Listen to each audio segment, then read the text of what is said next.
Coming up on Mountain News this morning, a woman is in jail after being charged with the murder of her mother. And FEMA's partnership with the Smithsonian helps Appalachians find ways to preserve their personal history in the case of disaster. Dedicated to Eastern and Southern Kentucky, this is WYMT Mountain News This Morning.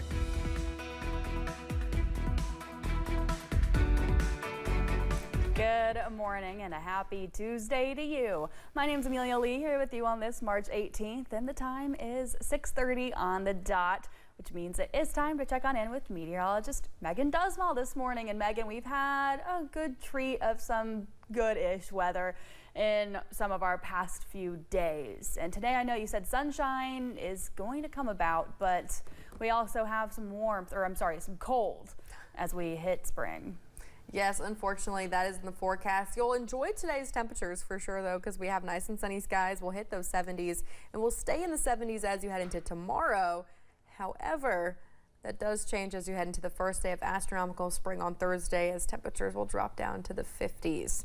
Here's a look outside your door right now in terms of clouds, and as you can see, there's not a single cloud in the sky. We'll keep this clear and sunny trend all day long, and, well, we do have cold temperatures this morning, so don't let those 70s of today fool you. You will still need a jacket this morning, as most cities are in the 30s, seeing 29 degrees in Middlesboro, 24 in Clintwood. And here's a look at those beautiful temperatures as you're heading into the afternoon. That's what I'm looking forward to, mainly the 70s, seeing upper 60s as you travel towards Clintwood, Wise, and Jonesville. Here's how we'll get to those highs for today. We'll hit that around 4 o'clock again. Nice and sunny skies all day long. Amelia.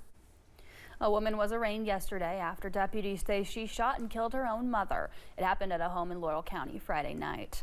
Brianna Rich was arrested and is accused of killing 50-year-old Carol Rich. Police say Carol Rich was shot multiple times by her daughter at a home on Burnett Road. Police say Rich's motive is still under investigation. On her side, I think I shot her like twice. The gun right now. Inside the house. She called and she said, I've shot my mother. I'm doing CPR. I'm not having any success. Rich remains in jail on a $250,000 bond. A not guilty plea was entered for her daughter and her arraignment. A preliminary hearing was set for March 25th. One person is dead and another facing charges after a robbery and stabbing in McCreary County. Police say they responded to the call on Sunday. After arriving at the scene, police found Roland Sumler lying in the road. They say he was bleeding after he received several stab wounds. He later died after he was taken to a hospital. After police issued an alert to look out for William Shadone, he was found and arrested. He was charged with murder and robbery. The U.S. Court of Appeals for the Sixth Circuit upheld the sentence of Kentucky's longest-held death row inmate. Carew Jean White's most recent appeal was rejected Friday 2-1. In 1979, White and two other minor accomplices used a crowbar to beat a blind man and other seniors while robbing them in Breathitt County. A Fleming County man is accused of human trafficking. Victor Littleton was booked into the Rowan County Detention Center on Saturday. According to his indictment, it says that Littleton intentionally subjected a minor to commercial sexual activity through force, fraud, or coercion when she was under the age of 18. The indictment says it happened last November. Littleton is being held at the jail on a $50,000 bond. In Clay County, deputies say they pulled over a 25-year-old man for driving without a license plate. When they talked to him, officials say Ronnie Robinson appeared under the influence. Police discovered there was an active warrant for him. Deputies say they found a plastic bag of meth, 2 needles in his pocket, and 2 more around the driver's seat when they pulled him from the car. Robinson is facing charges of public intoxication, possession of a controlled substance, and more. Police in Madison County are calling it a growing problem that's easily preventable. They say too many people are leaving firearms inside their cars, and thieves are taking advantage. Chief Rodney Richardson says the Richmond Police Department is seeing an increase in firearm thefts from cars. He says the easiest way to avoid firearm thefts from your car is to establish a nightly routine to make sure your belongings are safe. Before you go to bed, it's like, hey, let me make sure all my doors are locked. You know what? Let me hit the remote on my car to make sure my car doors are locked. Where's my purse? Where's my firearm? Just a small check of those valuable items. Last year, the Bureau of Alcohol, Tobacco, and Firearms partnered with Bluegrass Crime Stoppers to keep stolen firearms off the streets. Police in Laurel County are asking for help finding a missing man. If you look at your screen, there's a picture of Huey Wagers. Police say he was last seen on North Laurel Road last Tuesday. He's described as being 6 feet 2 inches tall and 205 pounds. He was last seen wearing a hat with a green checkered overshirt with blue jeans and brown work boots. If you have any details about the case, you're asked to contact the Sheriff's Office at 606-864-6600. In Wayne County, West Virginia, a pedestrian was injured yesterday. 911 dispatchers say the incident happened in the 1600 block of Chestnut Street. Police told our sister station that a 68-year-old woman was standing in front of a vehicle when that vehicle was hit in the rear by another driver. That led to the woman being knocked to the ground. Her name and condition is not known.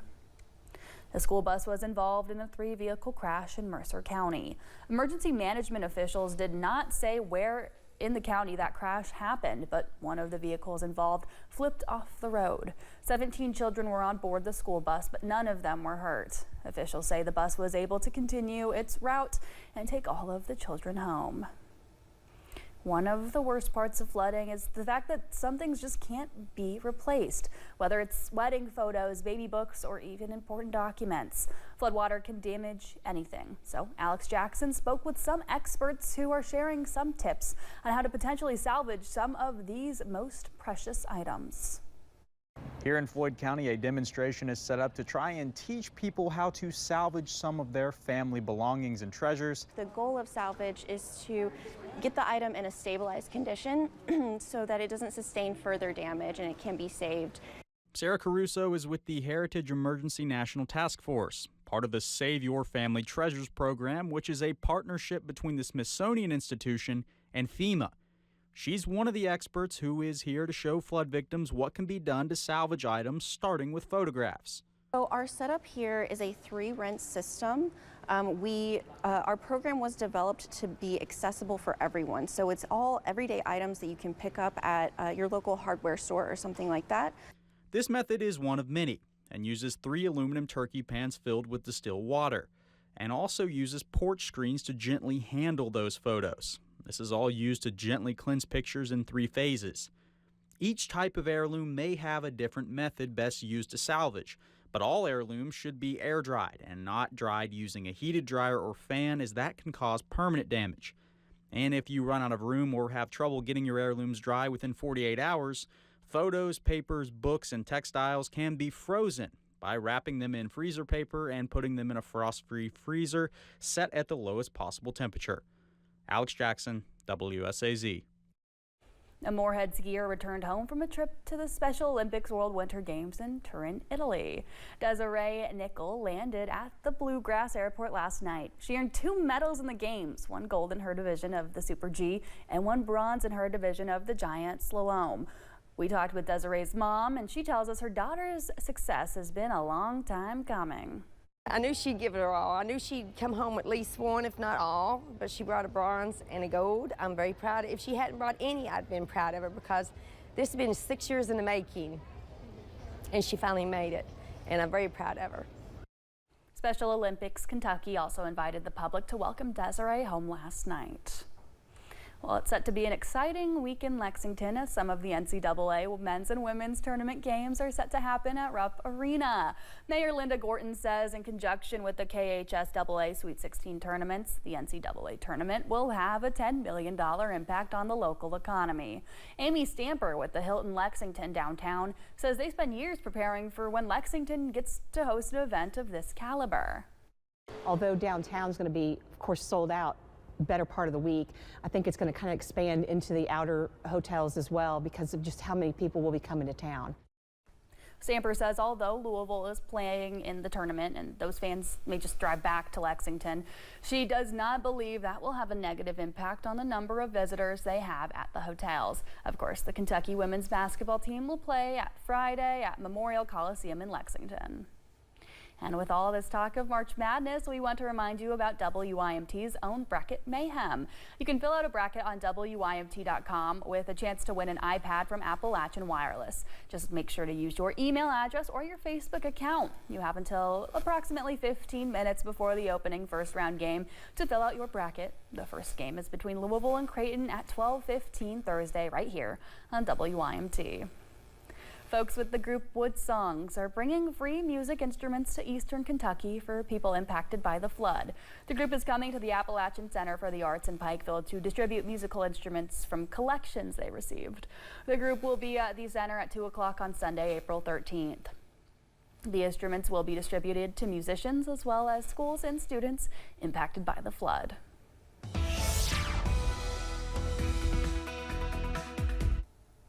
You're going to need that winter coat one more time as you head out this morning because we're looking in the 30s, seeing 29 degrees as you're traveling towards Middlesboro and 23 for Clintwood. Good news is that won't be lasting too long because as you head into the afternoon, we'll definitely be seeing a warm up with temperatures in the 70s, 73 for Somerset and Monticello. And as you're traveling towards Prestonsburg and Irvin, we could see 75 degrees. Now it's a tad chillier as you're heading towards some of our Virginia counties, looking at 68 for Jonesville and Clintwood, 66 as that forecast high in Wise. Here's a look at satellite radar this morning. Nice and clear skies, and we'll continue that trend as we're heading into the afternoon, seeing that sun pretty much all day long. Here's a look at that bus stop forecast. As you're heading to school, temperatures will be in the mid-30s with those clear skies, and by the time you're heading home, you can expect temperatures in the low 70s with sunny skies. Amelia.